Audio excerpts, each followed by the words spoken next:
at White Sewing Center, and I'm with Sandy Graham, who is one of the instructors here. And Sandy, we're gonna celebrate Easter, and you have the most adorable craft for us today. Yes. What are we making? We are doing those fabric bunnies. Very popular when you see them on Pinterest or you search them. And they're much easier than you think they are, and you don't have to go and buy them in the store. I like. So where do we start? I mean, this is basically a project that even if you don't know how to sew, You can do them. you can do this, which can we do it. like. Which Yes. we like. Okay, so where do we start? So you can start by doing an easy Google search and maybe finding a bunny outline. All right. This one is a thinner bunny. Okay. He's a little chubbier. Yes. And this one is on his side. So whatever kind of pattern that you like, All right. print it, cut it out, and you can see I did it so that they fit on one sheet of paper. So you don't have to tape anything together. I like that That's idea. making life easy. Yep. And the first step after you cut out the pattern piece is to put it on your fabric. So you really don't need a lot of fabric. So you're not tracing anything yet. You're just You don't have to pinning trace it. anything. Okay. I'm pinning it, and it's double layered. Oh, all right. So I have 2 pieces of fabric, and once I have it there, I am going to cut it out. You're just going to be very careful around all the edges. I know one thing with fabric, it's really important to have a nice sharp pair of scissors Yes. because it can be so frustrating.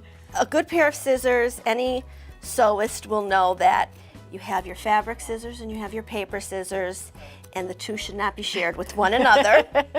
And in my house, my family knows not to touch the fabric scissors because they may come to a terrible end of their life. We'll just put it that way.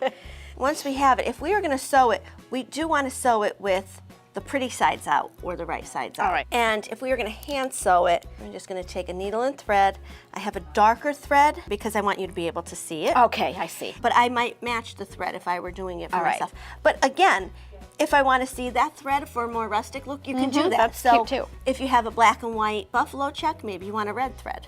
Okay. Or a pink, so That's that cute. would work. And I'm just going to start from the inside so the knot is on the inside, but the rest of it we're going to see the whole thread, and we're going to do what's called a back stitch.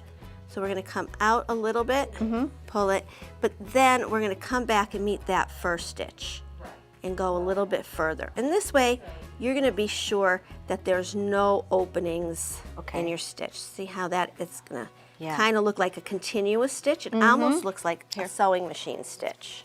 And if you're not straight, if you're brand new to sewing, not a problem. If it's not straight, you're going to have the stuffing in it, and so you're not really going to see it. Because it's going to puff out really, It's right? going to puff out, and they're going to be decorative and pretty, so nobody's going to look at that. All right, we're just about done.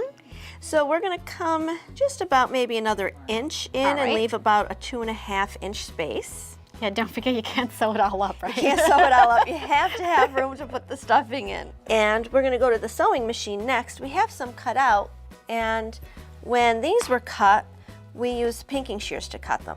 And those are the scissors that are zigzag. I call They them are- zigzag scissors. They are zigzag scissors, and that will stop the edges from fraying.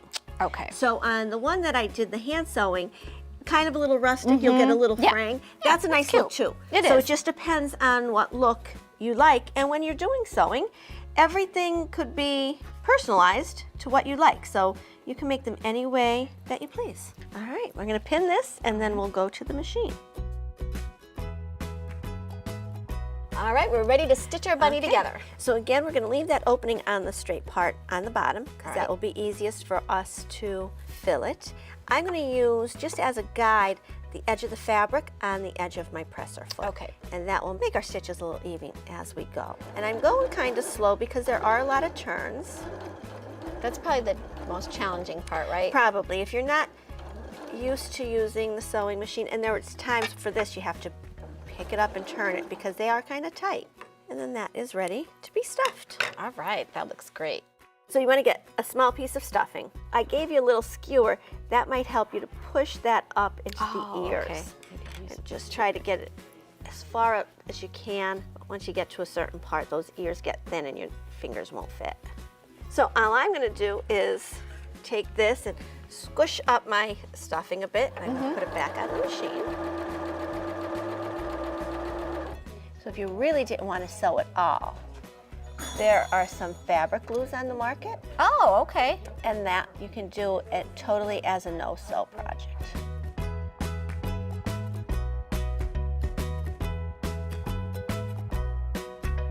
So the White Sewing Center has been in business for over 50 years, and they do sewing machine repairs and sales. We also have 4-H Club meetings here. We also have sewing lessons, and you can find us on Facebook at White Sewing Center. Excellent. And how about the location? 735 Oak Street in Scranton, so we're right behind the Kaiser Oak Plaza. Excellent. Sandy, thanks again for having Thank us. you. We had such a blast, and happy Easter to you. Happy Easter. Hope the bunny's good to you. I'm sure you too. Thanks.